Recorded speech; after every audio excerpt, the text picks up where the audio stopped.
pledge allegiance to the flag of the United States of America and to the republic for which it stands, one nation, under God, indivisible, with liberty and justice for all. I didn't. The last I checked, there was no one saying you double check.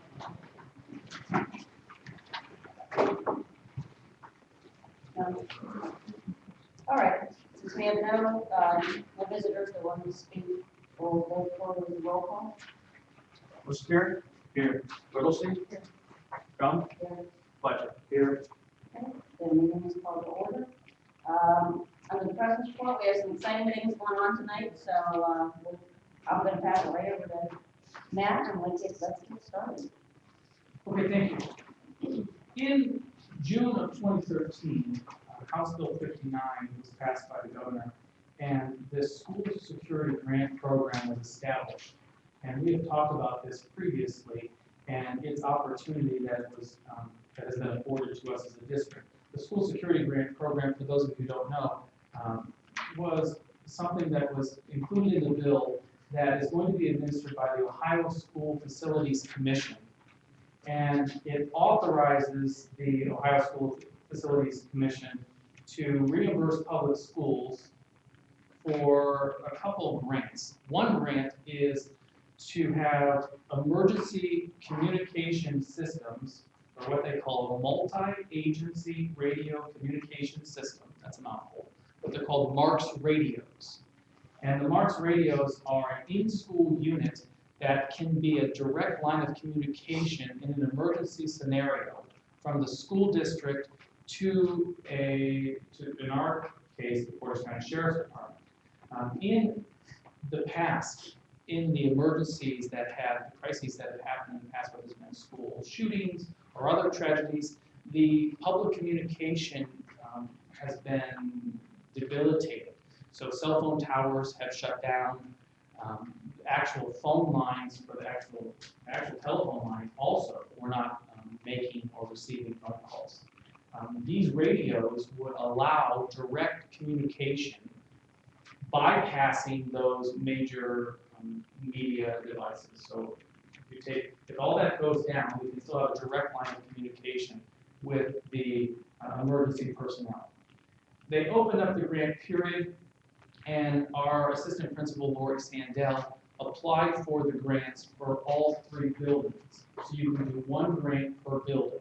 Even though we're a campus, we could still apply for all 3. So we applied for one for the elementary, middle school, and high school. We found out in December that we were awarded those grants, and they're $2,000 per radio. And we were very excited about that. We were ready to move forward, and the Sheriff's Department we have representatives here. We have Sheriff Doak here tonight and Major Missimi. They offered training to the school districts to talk about the grants, and they've been critical in helping with this partnership in terms of how we move forward and how we work together, trying to get the systems in place. One of the, unintended consequences was that the grant does not allow for the purchase of a receiver. So we have radios, but we don't have a receiver. So the way the grant is set up, we would be calling to no one unless we get a receiver set up. The receiver is $2,000 as well. At one point, we thought that we might have to get 3 receivers, 1 for each radio that we were awarded. After talking to Major Missimi, we determined that 1 receiver could be programmed for all 3 radios. And then we were left with the problem of where do we get the extra $2,000 then? So we were awarded $6,000. Where does the extra $2,000? Where do we find that?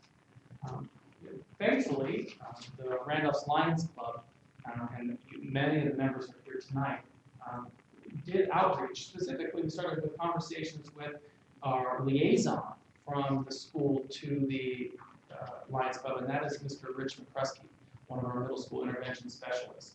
And he is a Randolph Lion, and he facilitated conversation back and forth.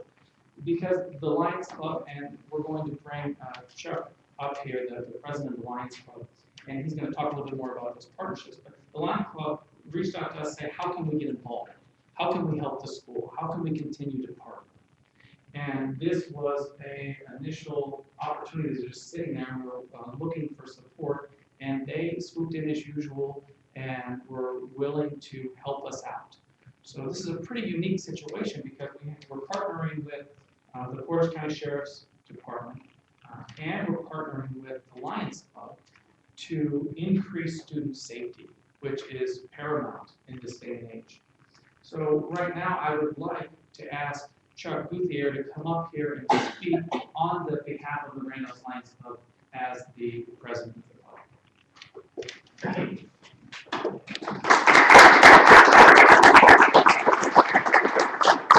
That doesn't work, it's okay. Just there for show. I didn't plug it in. I believe all of you know who the Randolph Lions Club are. And in case you don't, we are part of Lions International, which is the largest service organization in the world. Because he might help you. A lot of you know that we sell firewood. We do a lot more than sell firewood. We make donations to the food shelf. We help out the food shelf with Christmas baskets, Thanksgiving baskets, Christmas baskets for the elderly. We make donations to the Boy Scouts in Randolph.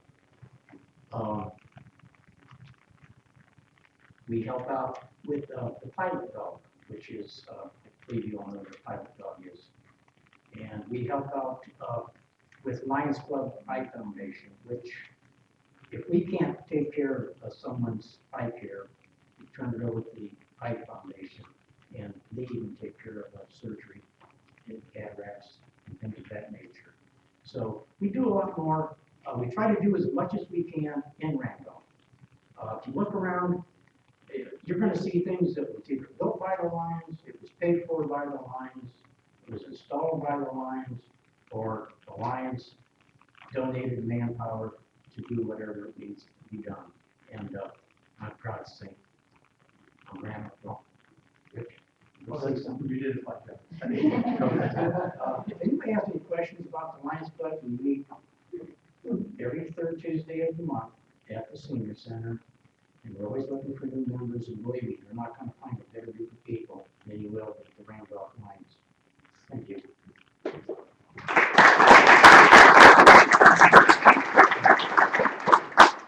So at this time, let's just take a quick moment and we'll do we have to take a picture for the paper. So we will get together, take the picture, and then we'll move on with the meeting at that point. The question is, who do you want in the picture?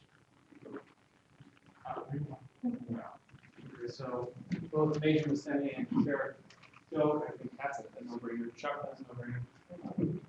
Lisa, how about Lori? Because Lori, you were instrumental in this. Come on up. And then we take it right. Yeah, we'll be right there. Rich, absolutely. Please. Why don't you give the, why don't we do it? You just want a holding the check, you want to do it? Yeah, you can. Yeah, I give it to, okay. Yeah, okay. So veterans,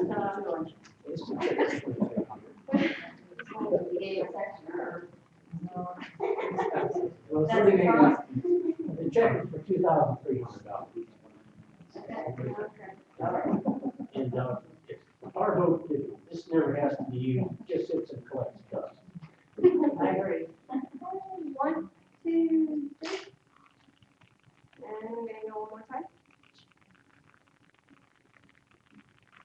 1, 2, 3. All right, let's do it. A little bit of bragging, we're going to be the first school district in Portage County to have them. And also another thing, as you're leaving, the fence that goes across the road out there was donated by the Lions.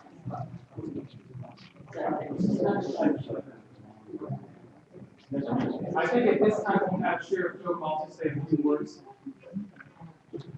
Well, this is certainly something that we hope we never have to use other than the test. Let me begin with that.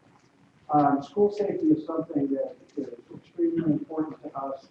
We take those matters very serious. I want to thank Treasurer Assembly, who's worked very closely with the school systems throughout the county. And I certainly want to thank the Lions Club. It's contributions like this that make things like this happen. And to keep these kids safe is of paramount importance to us. So thank you very much. We appreciate it. And I know that I'm speaking for the school as well. So thank you. Okay.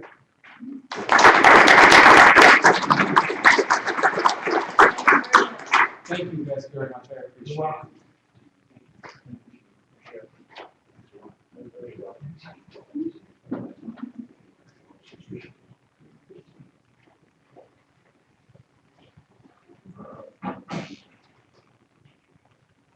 Okay, so a huge thank you to Major Assembly, Sheriff Doak, Chuck, Rich, Lori, thank you. This is just one of those great examples of us working together to make the best situation for the kids in our district. Okay, next item. We're going to jump to the addendum because I have added 2 more things to the superintendent's report. The second thing is something I'm also excited about. If you want to leave, you can leave. If you want to stay, you're more than welcome. I'm guessing between Rich, you have to decide between the 2 of you. I'm guessing road check. He's giving up the lead. No, He's saying, no. sit down. Grace decides. Don't take me home. Yeah, I will. I'll take care of it. This is okay. Okay. In the spirit of partnerships, I guess we as a district are always looking for opportunities to work together with people. I think the past example was an excellent one. I was approached by Kent State University. Dr. Christopher Flesner reached out to me because he is doing research on anxiety in students. I think we have focused on mental health awareness. We acknowledge that we want to set our students up for the most success, and we're constantly looking for ways to add to the community and the body of research to make sure that all of our students are getting all the support they need, and looking for new innovative ways to treat any students that may be suffering from something, such as anxiety. I met with Dr. Flesner earlier in the month, and we talked about his research. I have asked a representative from his department to come speak to us tonight, just to go over what type of research they do. And we are going to be engaging in outreach with our community. And I thought it would be good if we had a presentation on it before people started getting letters about what this research is.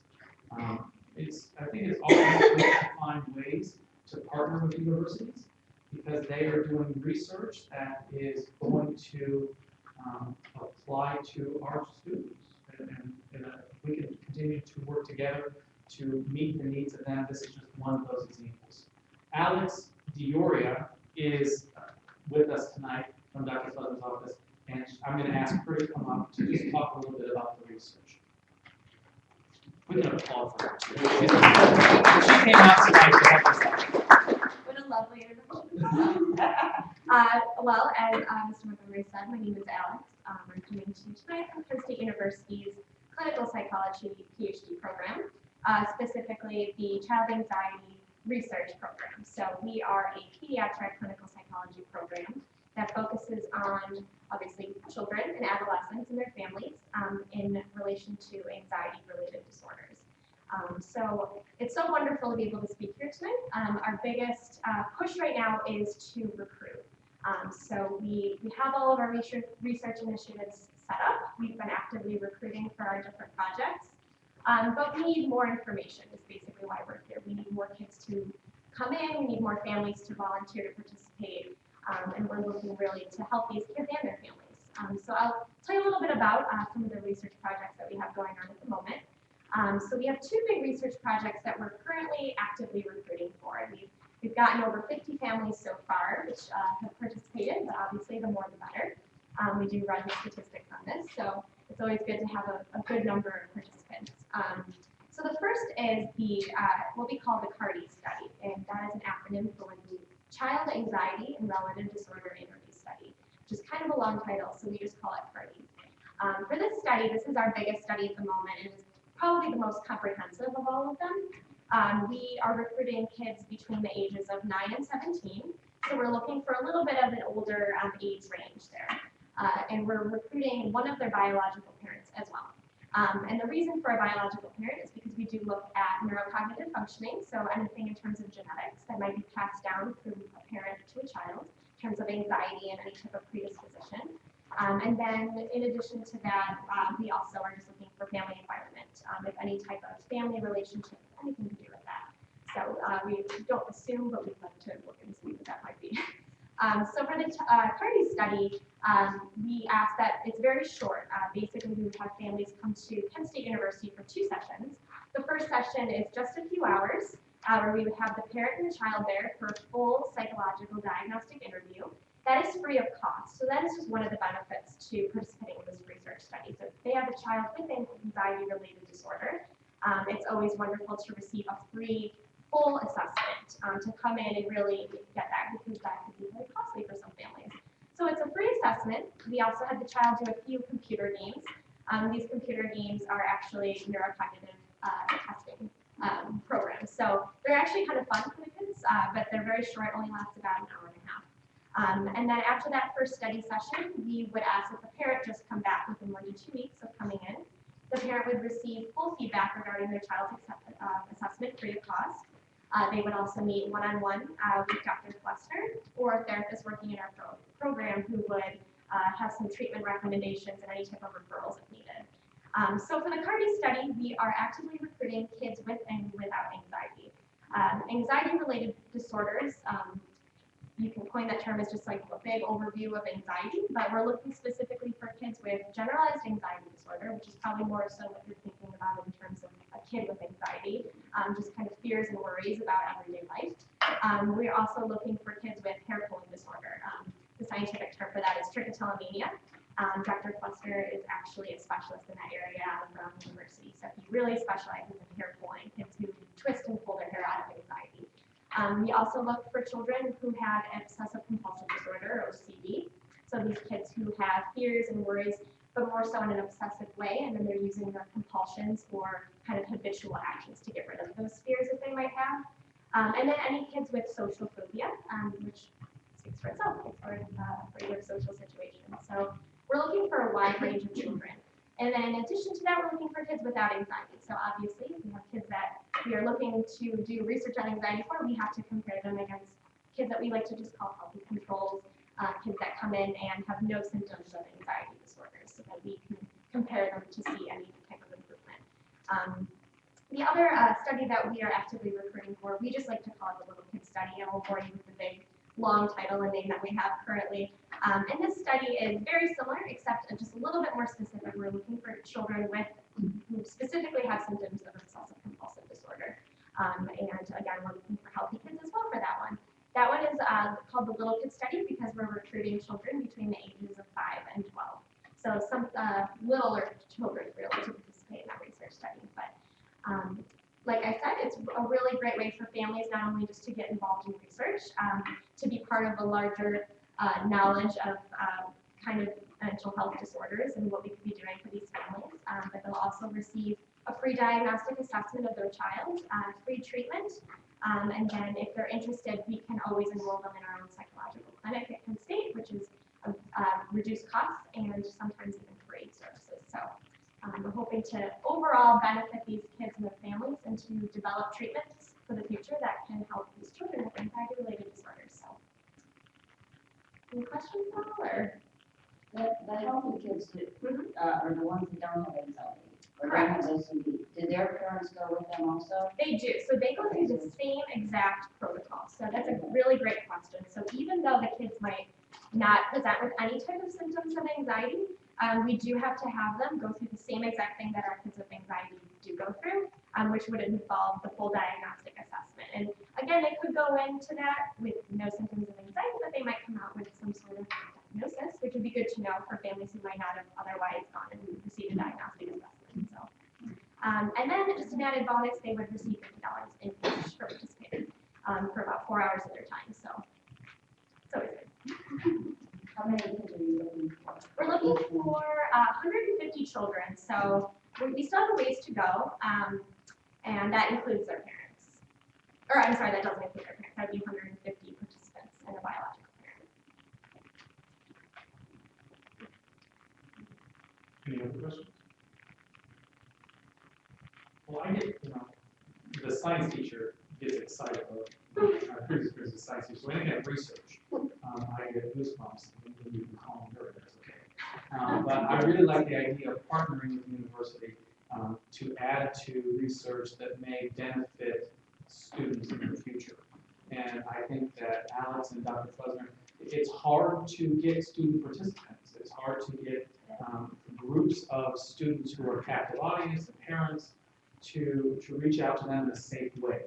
So I'm very excited about this. I don't know how many people would be interested, but we're going to throw it out there and see what will happen.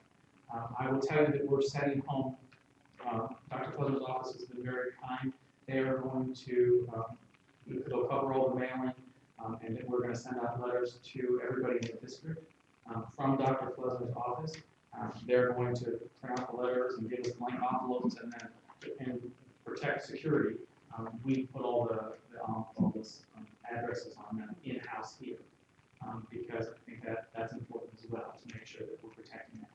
But those letters should go out, I would say, within the next 2 weeks. And if anybody has further questions, then they can reach out to Dr. Klesner's office directly. And my guess is Alex will answer. And be me directly. and be the one who's doing the groundwork, I'm guessing. All the phones. Are most of the sessions during the day, so they have to miss school for that? Great question again. Yes, so they are Monday through Friday. Unfortunately, we're not open on weekends. That's just because it is student run. So the therapists are mainly doctoral students within the program who are in training. So they're around campus those hours. So, but we do start as early as 9 a.m. and we can go as late as 7:30, 8 o'clock at night. So they could do it after school. If they need to. Yeah, absolutely. Okay, is that going to be in the letter? Right now, the letter does not have the times. If somebody's interested, they just call them and they get more information. Yeah, So you'll let them know? Oh, yeah, I go through a whole So spiel. do we need to let them know that they're excused if they want to do this during We the day? would absolutely call this as an excuse, actually, because we're partnering with But them. do we I think need that's fair. I think that maybe I'll put this Even a on. blurb on the website? Yeah, put it on the website, show the letter, and just put a few extra details, like the hours, and attach the letter, and then that this will be an excuse absence. And one other question, how long is each session? So for the first, so it's a two-part Right. session, so two-part study. The first session is when the parent and the child would have to be there. So that one lasts 3 hours, but it will never exceed 3 hours. That's just because there's a full diagnostic assessment in the first session. The second session, just the parent attends. So that hopefully the child doesn't have to pull out of school or anything. We can also be very accommodating and do it over the phone if needed. And that session lasts an hour and a half. So that's when the parent will come in, answer a few questions, and they'll receive the feedback and the referrals. So I think this is a great opportunity for our kids. It's just another attempt to try to get back. Thank you. Thanks, We had Alex. our Spirit Day for Spirit Week this week. And it just so happened one of the trivia questions today was, what university have most of our teachers at Waterloo attended? And candidates didn't know. That's wonderful. So we have a lot of kids from here that they go there. So- That's great. And then come back and teach, so that's nice. Yeah, that is great school. Thank Thank you very you. much. Have a great- Thank you. Thank you.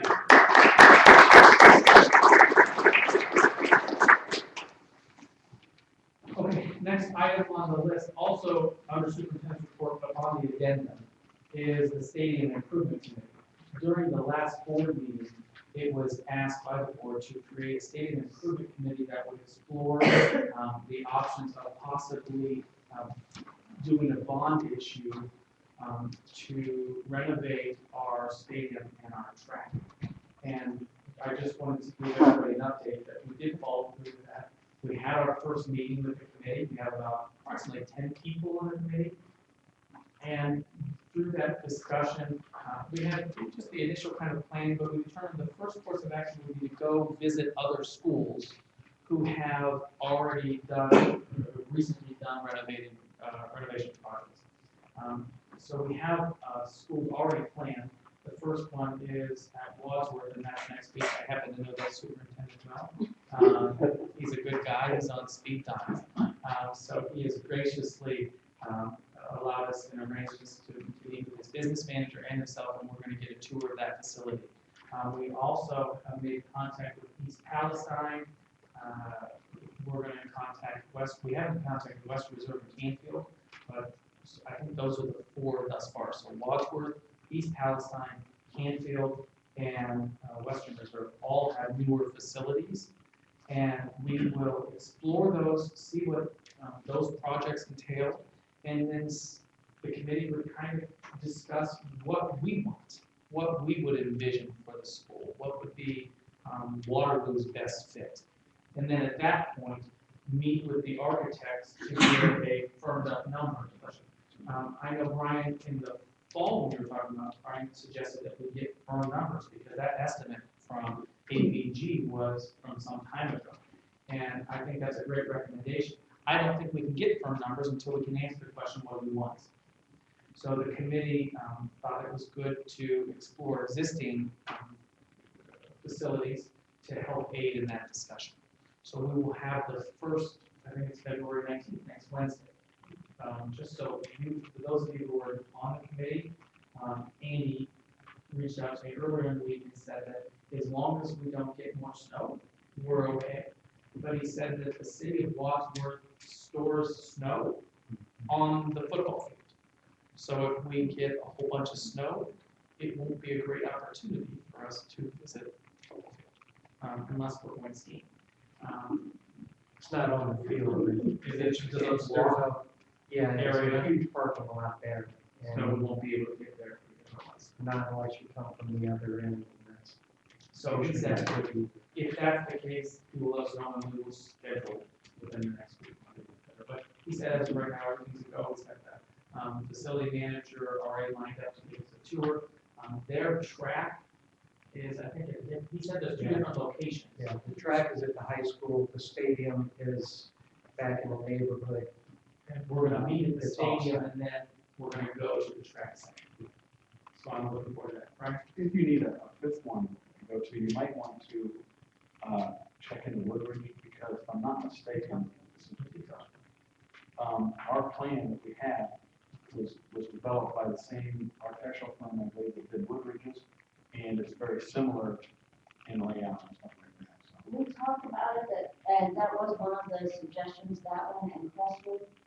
But since they're older, we didn't know if there'd be a lot of new stuff or different stuff that we would have to deal with that they don't have there. I mean, I know to me, Woodbridge seems like it's brand new, but apparently it's been there for a while. It's been there about 7 or 8 years. Yeah. One of the things you might want to try to gather too is the cost. If it's a turf field, how's it and it's older, how's it holding up, and when are they going to replace it? And if it's a grass football field, what are you spending per year to maintain it? Because that's really the key, is spending that X number of dollars every year to maintain that grass field, and it'll last you theoretically forever. Whereas my understanding is turf, anywhere from 10 to 15, 17 years, you got to replace the turf. And Andy, we did start that conversation. Andy said he'd be happy to provide us with any documentation we need. So that's an update on that. So we'll do that next week. So that is in place and moving. I did write in something, surprise. There's been a lot of news about the blizzard bags in lieu of the vast number of calamity days that we've had thus far. We have had 8, and the state requires a maximum of 5. There is legislation that is in place to grant an additional 4. However, they were scheduled to vote on that this week, and they have since postponed that. So that's kind of a wild card. I reached out to Mrs. Green, and she is not here tonight because she's in conferences. So she is here, just to a different location. I reached out to Mrs. Green and WEA to see if they would be interested in writing a blizzard flag plan. Normally, you have to do that before the school starts. In light of the calamity days, ODE opened the window and said that you could submit a plan. So Mrs. Green and I had candid conversations, and teachers to vote, and they were in support of creating the plan. And what that means is that we will be drafting something that will have to be board approved, and it'll be a partnership with the teachers. And my understanding is the plan will outline a way for students to do online work in lieu of making up the 3 days at the end of the school year.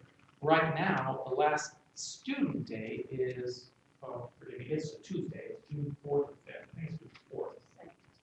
Third, Is it 3rd? Tuesday, it's the first. Okay, so 3rd is Tuesday, so the last student day is Friday.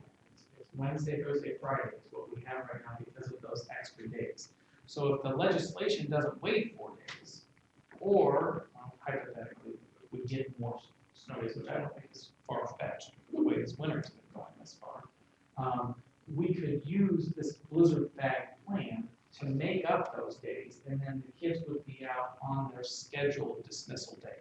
And I think that would be very beneficial to the parents of the district. Many of them have already have vacations planned, they're ready to go. And if we can work together to make this happen, the way that it's set up is, and the plan's not written yet, but it would be essentially, the students would have 2 weeks to complete 1 day's worth of work, and it would be in an online environment. If they don't have online access at home, we would provide them with the materials and the time to do that. And so that means it would be a total of 6 weeks to make up. We'd have to give the students a total of 6 weeks, 2 weeks per day, and to fulfill that requirement. We give them printouts. If If they they can't don't, get online, we if give they them can't. printouts and they have the time. so everybody will have access to it, and they'll have 2 weeks to do each day. It's just gonna take some work to make that plan up, and Thora and I will be working closely to make sure that it is something that, we think is going to be the best interest of our kids, while staying in line, with the requirements as outlined from the ODE. So I think that's a really good thing. I think it's something that, with the legislation, you just don't know, and the weather, you just don't know. Those are 2 things I wouldn't guarantee. So I think this is a safe route to help everybody out. So that is, I don't have anything else written in, so that's the end of it. Any questions? Did you want to mention, you mentioned the state voting, did you want to mention the fact that they voted on the test? Thank you. They did, thank you for reminding me. They did make an extension. Right now, we were very concerned because the state testing was slated for the end of March, specifically for the Ohio Achievement Tests, or the OAAs, Ohio Achievement Assessments, I'm sorry. And we were worried because we were 8 days behind, that's almost 2 weeks of school. And how are we going to provide the students the curriculum that they needed so that they were adequately prepared for this high stakes test that determines so many things.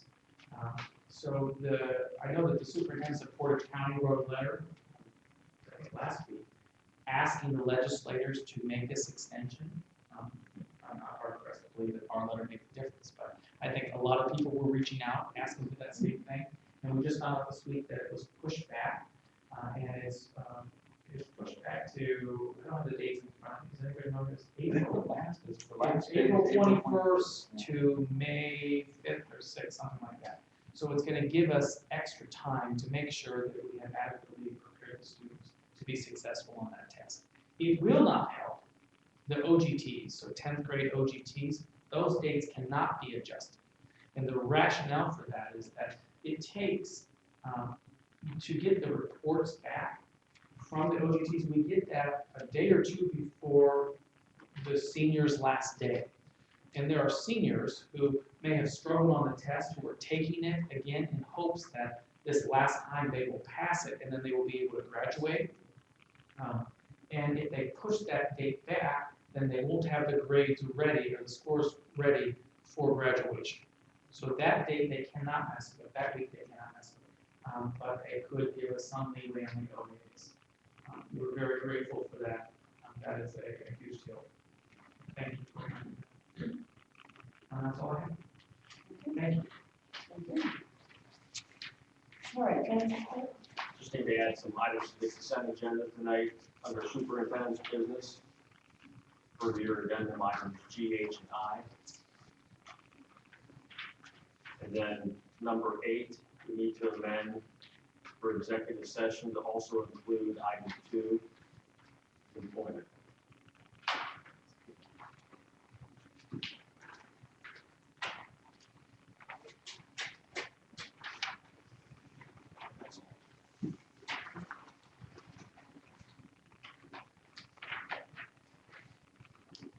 Okay, before we start that, before we vote on the consent agenda, I have 2 things. One, tonight we are interviewing during our executive session for a replacement board member with the resignation of Steve Jones. We have to have a special meeting to, to vote on that person, whoever we decide on tonight, hopefully tonight. And they have to be sworn in before the 30-day deadline. So we're gonna have to have a special meeting because by our March deadline, or by our March date, it's not gonna be soon enough. So we thought we would be able to do it tonight after coming out, but because of Todd and Matt are not in here, we're just gonna let them, go home and then, that'll give us a little bit more time to discuss and that way we don't feel so rushed and other people don't have to stay with us and wait what we decide, so. So we need to set a date for a special board meeting.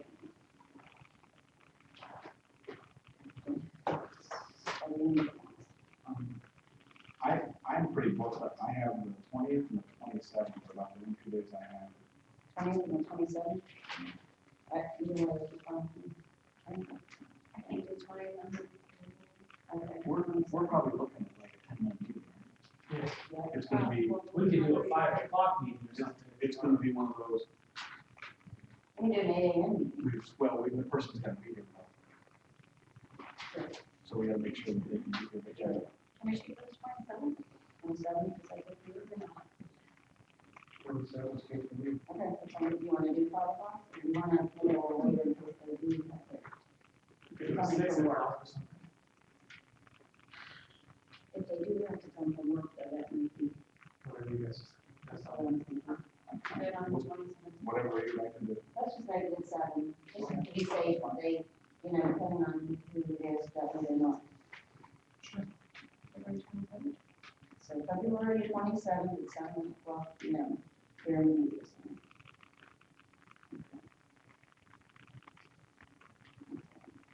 And then I have one other thing, we got a letter from the athletic teachers, and I just want to read it real quick. Dear Waterloo administrators and Board of Education, it's time once again for the Waterloo Athletic Booster Club annual reverse raffle. This year our raffle will take place on Saturday, March 15th, 2014 at the Paradise Lake Golf and Banquet Center. This event is our largest fundraiser. The Waterloo Athletic Booster Club provides financial support to the athletic program for the Waterloo School District. We purchase all of the uniforms for the high school athletic teams and middle school. They purchase a lot of middle school now too, and the cheerleading squads. We are one of the only, if not the only, athletic booster club in the Portage Trail Conference that does this. Each year we award 2 $500 scholarships to graduating senior athletes. At the end of each season, the Waterloo Athletic Booster Club provides food and drinks for the awards night, and we fund the Waterloo Athletic Hall of Fame. At this time, we are attempting to obtain donated items and/or gift cards to be used in our silent and Chinese auctions and for door prizes. This is an excellent opportunity for you to receive recognition, advertise, or support our student athletes. Thank you for your support, Waterloo Athletic Booster Club. I know the board usually gives something. We have a parking spot out here that they raffle off for whoever, they get parked there all the way around, so.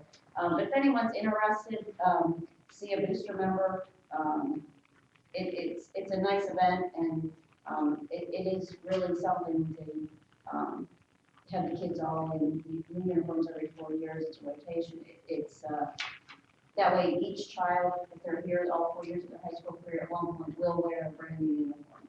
So, and it means a lot to the kids and it means a lot to the coaches and to the school because that's one less thing we have to pay for. So, just something I wanted to put out there. If you haven't gone, it's a good time.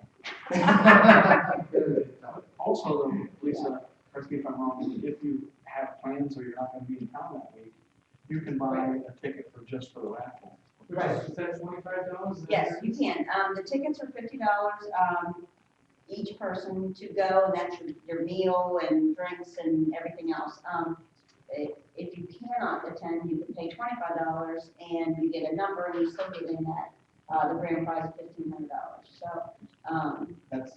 I'm out of town every year when it's this happening. is my first year I won't be able to be there, and I'm really disappointed because it is really, really fun. I mean, it's just, everyone's getting together for the cause of our students, and it's really a good thing. But yeah, obviously, I'm a woman, talk about it a lot, but if anyone that, or if you want to become a member, it's only $15 to become a member too, so.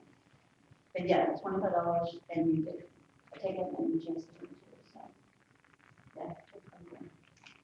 All right, okay, we're ready to vote on the consent. Before we vote on the consent agenda, I just have one thing to add. Okay. If you go to item F, I did include some explanation about that in the last board update, but I just wanted to touch on that again. We were advised, John Lamanna, our special ed director, was advised by Ricker and Eckler, which is another law firm, to create a 504, section 504 handbook. Number 504s are different from IEPs. There's much, I think that the IEPs are much better understood as opposed to the 504s. We don't have a lot of literature on what a 504 is, the procedural safeguards, how we write them, how we cover them, how often we review them. All of those questions and pertinent forms are included in the handbook, and that's what I included in the update to you last week. It is a rather thick handbook, but our attorneys from Pebble and Wagner, Brittany, put together the handbook for us per the recommendation that John received. So everybody has reviewed in-house that deals with 504s. They think it is a solid document that we can use as a resource not only for ourselves but also for the parents who are going through the testing process to give them more information. All good stuff.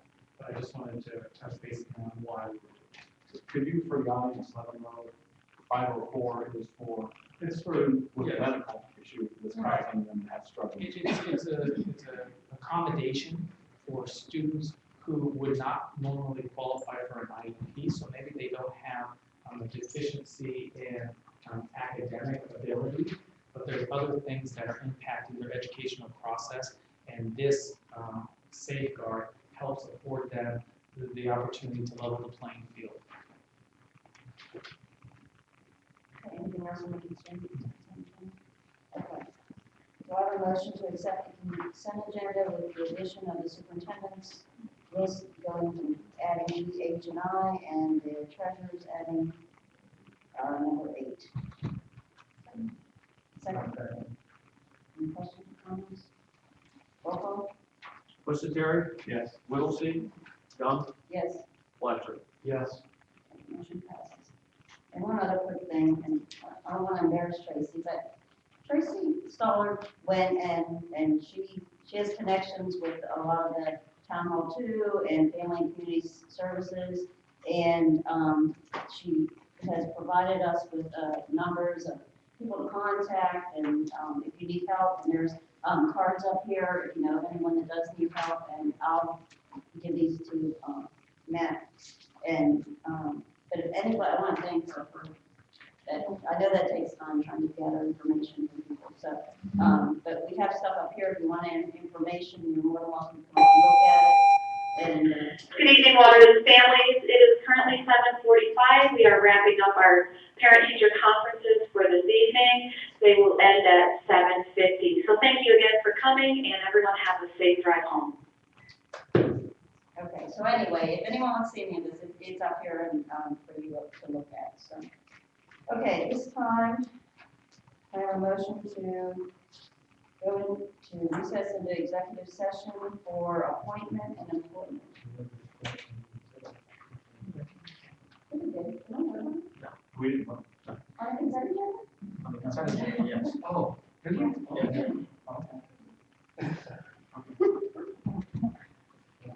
Chris, their pleasure. Short term, We all got nervous for a second. Oh, boy. You get this last. Mr. Carpenter. I'm challenging this. I know, I said yes. It was me. Should we play back the tape? Go to the tape. All right, We're okay. where was I? Okay, so I have a motion to go to executive session for appointment and employment. Second. Okay. Any questions or comments? Roll call. Mr. Terry? Yes. Whittlesey? Yes. Gump? Yes. Fletcher? Yes. Motion passed. Okay. We don't expect any action coming out of executive session, so thank you all for coming. Boy, I appreciate it. Honestly, so we'll have our first one. It'll be a little break. Yes, for the 5 people who want to interview tonight, we have a short. I'll try to be short, I promise. Just a short. And then we'll put, like I said in the email, we'll put you in by alphabetical order, so.